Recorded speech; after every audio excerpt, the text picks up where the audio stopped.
Here are true facts about the cuttlefish. The cuttlefish is not a fish. It is a mollusk of the class Cephalopoda. The cuttlefish is a bit like a clam that millions of years ago came out of its shell and never went back. In fact, it still has a specialized shell, but on its inside, which is used for buoyancy and is called the cuttlebone. People for a long time have used this shell to carve casts for metal jewelry. These people are called cuttleboners. By me, and now by you. To move through the ocean, the cuttlefish has a wavy fin that surrounds its mantle. It also has a siphon, a muscular tube it can squirt water out of for fast propulsion. Imagine trying to move by vomiting out of a giant straw and flapping your skirt around very fast. That is how a cuttlefish do. The cuttlefish brain is larger than its entire body, including its brain, which may not make sense, but it does to the cuttlefish, because it has a very large brain. The cuttlefish has a very advanced eye, roughly in the shape of Charlie Brown's mouth when he misses a football. Or perhaps a W that someone wrote when they were drunk. Or the letter Q that someone wrote when they were really drunk. Despite its big brain and weird eyes, the cuttlefish is colorblind, which is curious because it is a color magician of the deep.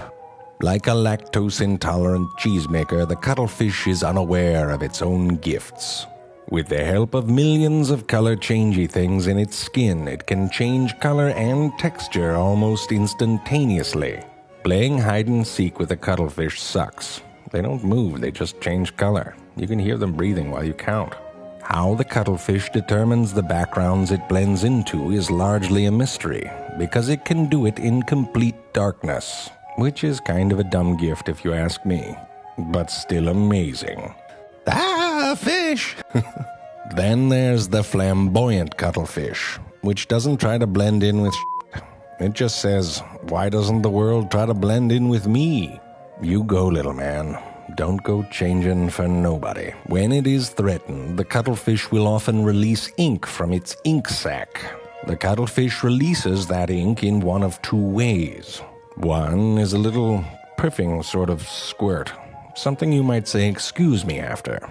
The second is a release of both ink and mucus, more of a throw your underwear out and go home early sort of inking. These are called pseudomorphs and are designed to be decoys for the cuttlefish as it escapes. The cuttlefish feeds by extending two hidden feeding tentacles, which it uses to snag prey and pull it back towards its poison beak. What?